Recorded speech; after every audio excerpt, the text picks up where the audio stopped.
Good evening and welcome to tonight's edition of MesmePolitics. This is episode 7. It's just gone 10 o'clock and I'm Toby Lepati Mesme. On tonight's show, Keir Starmer's parliamentary private secretary, and, they've imploded, we'll discuss. Also want to talk to you about the Queen's speech as the Johnson government, lays out its legislative agenda for the following year in Parliament, riding high after a great set of local election results for the Conservative Party. And I want to talk to you about why Labour can't win unless it ditches Peter Mandelson, stops listening to everything he says and completely disregards him for the ghoul with zero credibility in the 21st century that he is. And first, I want to start with the constitutional standoff that we're currently witnessing regarding the SNP, regarding the situation, regards a second independence referendum. So, SNP, this is from Sky News, SNP leader Nicola Sturgeon has told the Prime Minister it is a matter of when, not if, there'll be another vote on Scottish independence. Her party narrowly failed to win a majority in this week's Scottish Parliament elections, but with the Greens, there is a large pro-independence majority in Holyrood. In a call with Prime Minister Johnson on Sunday, she said another referendum on Scotland breaking away from the UK was now inevitable once COVID recovery was on track. And I agree. So, we can look at this in two ways. We can look at it from the merits or otherwise of independence. That's what we'll talk about in a future referendum campaign, and that's what we can talk about in Scottish election campaigns. We've also got to look at it, the principle of democracy, and we can also look at it from the political calculation. So first, let's look at this politically. Who stands to gain here? Well, both the Tories and the SNP stand to do pretty well by doing nothing. For the foreseeable future, the SNP has this really effective line of, look, Westminster won't listen to us, will of the Scottish people, that is incredibly potent, incredibly effective. It'll keep them, hegemonic in Scotland, as they were in the results last Thursday. And at the same time, in England, the Tories can play to their base, go, stick to the recovery, blah, blah, blah. And, it helps. It doesn't hinder them at home. It probably either helps them or does nothing for them. It might even make them look resolute, right? We're standing up to the Scots. So that's, that English nationalist sort of thing. Because if anyone wants to tell me the Tories aren't actually English nationalists in unionists' clothing, I'm sorry, you're wrong.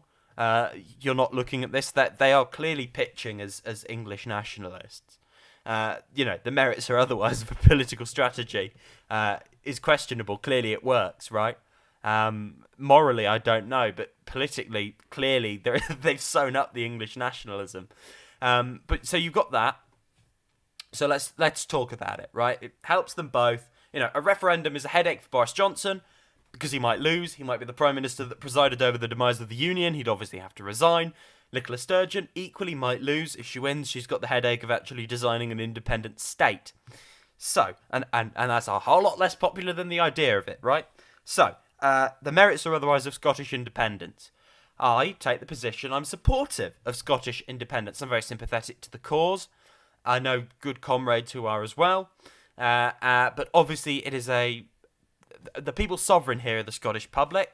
If they elect a parliament, as they have done, that is supportive, it doesn't matter if it's an SNP majority or a majority with the Greens. It is a majority with the Greens.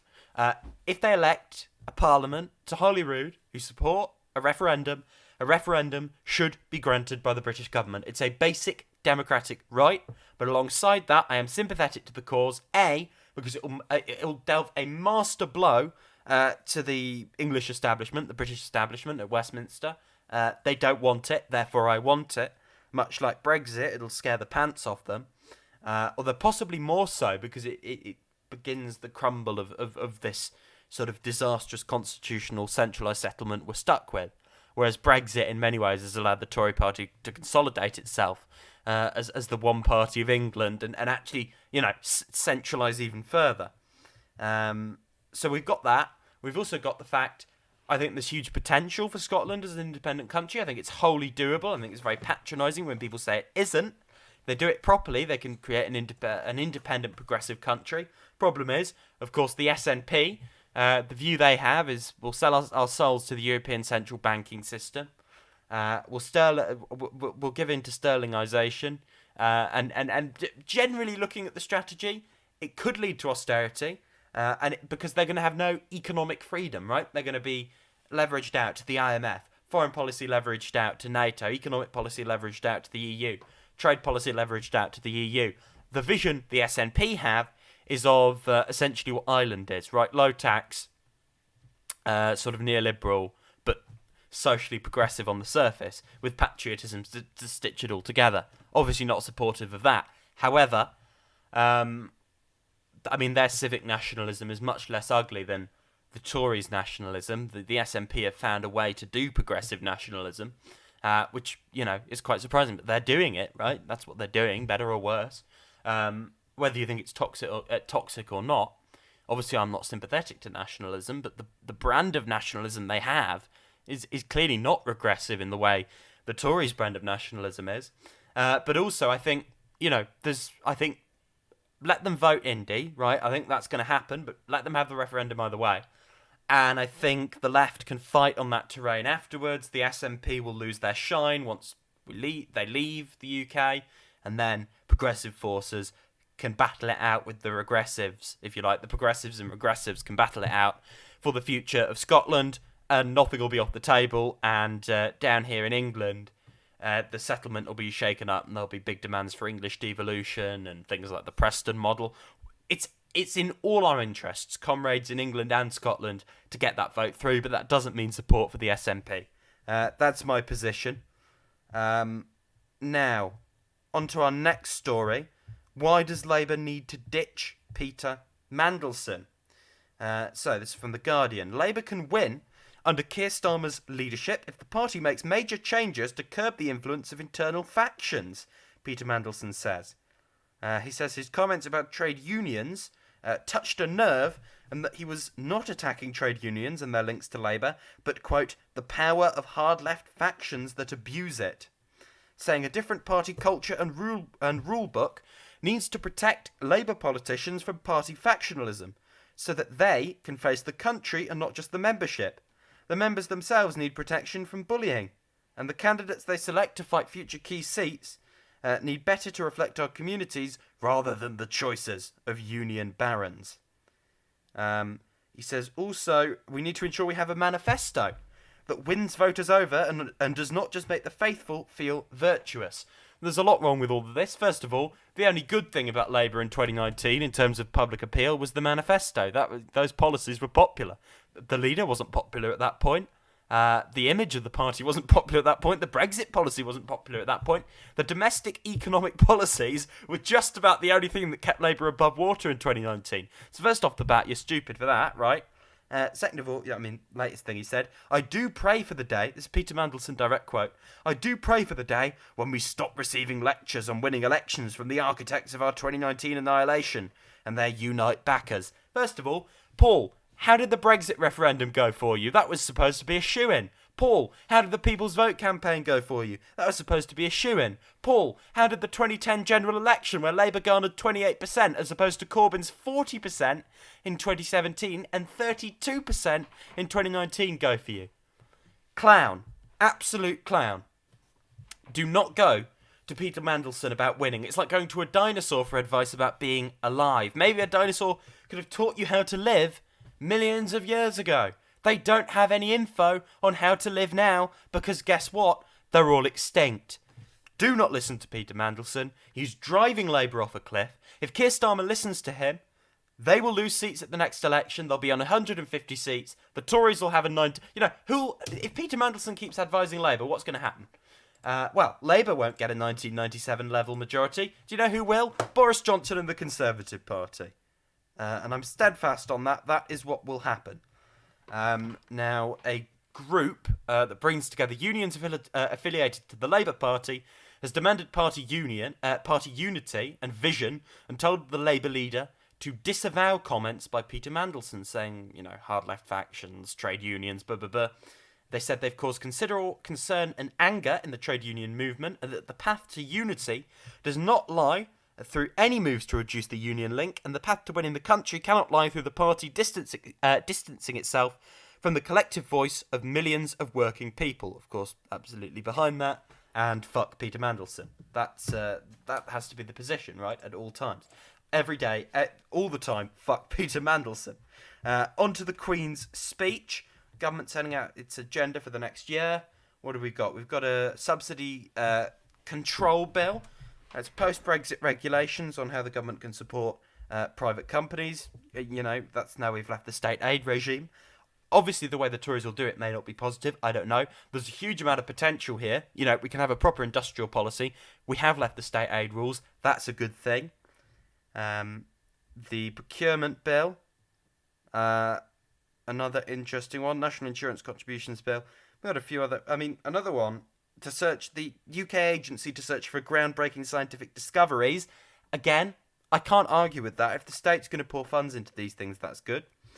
Armed forces, basically letting, war criminals off the hook. Legislation to deal with that in Ireland. They are letting war criminals off the hook. We've got the Armed Forces Bill, putting the so-called Armed Forces Covenant into law. Again, you want to commit war crimes, it's fine. You've got the backing of the British government. Police crime sentencing and courts bill. We can suppress protest. Online safety bill. Big Brother on the internet counter-state threats bill. Crazy neoconservative paranoia about protecting state secrets. Telecommunications security bill. Again, Cold War shit. Victims bill. New rights for victims of crime. Sounds nice. My hunch is it's probably going to have more draconian measures that aren't about helping victims in it. That's generally the idea. And also it says new legislation to overhaul the UK's post-Brexit asylum system and discourage migrants from crossing the English Channel. Now, the way the government handles this at the moment actually plays in the hands of traffickers because when you give people no way of getting in, obviously you help the traffickers. Being tougher on it will help traffickers even more. You absolute wallies. Fixed Term Parliaments Act gone. Whatever you feel about that, it's gone. That's back to the royal prerogative now. That's what they're doing. Election Integrity Bill. Great. We're suppressing the vote. Tory hegemony for the next 20 years. A Judicial Review Bill. Part of the culture war, isn't it? Let's attack the courts. I've got no love for the court system, but this is, we're going the direction of Hungary with this sort of thing. We've got the Planning Bill. Slash and burn to better housing. Not the best approach, right? We need mass council house building, but they're trying to shore up the young in their coalition. I don't think this will lead to much. I think it's going to be a lot of words. Building safety bill, completely inadequate. Education bill, flexible loan scheme. Just demarketise the education system. They won't do it. It's sticking plaster. It might help some people. Hopefully it will. We've got the freedom of speech bill in higher education. Basically, they're legislating stuff. They don't need to legislate. They're basically pandering to the culture wars. We're going to pass all these bills. They have no relevance to reality. They just plays in the culture wars. It's getting really meta now, right? We've also got the environment bill. New post-Brexit rules on protecting nature. Good. The European Union rules on the environment were generally pretty poor, and there's various environmentalists, including anti-Brexit environmentalists, say there are things we can do in terms of agricultural environmental policy now we're outside the EU that may be beneficial for the planet. So I think we can all unite around going, yeah, sure, there's some good stuff we can do here, and hopefully we will. And finally today, Keir Starmer's closest parliamentary aide, Caroline Harris, has resigned because she stoked tensions, allegedly, during the bitter briefing war between Starmer and Angela Rayner. People have been saying to Keir for some time, this is not the PPS you should be having, said a senior MP. The Guardian understands a formal complaint was lodged by a veteran MP after they had become concerned about Harris's conduct and comments she made about the private lives of shadow cabinet ministers that are said to be baseless. This is the lady who said, grow up, loves, or something like that, talking about the left of the Labour Party, said, bring on the fight. Well, the fight was brought on, and she's gone. She's gone. She's off. Good riddance. Very good stuff. Anyway, that's it from me today. I'll be back, same time, same place, 10 o'clock tomorrow. It's about to go 9:45. I've been Toby Lepati Mesme. This has been MesmePolitics episode 7. Good night.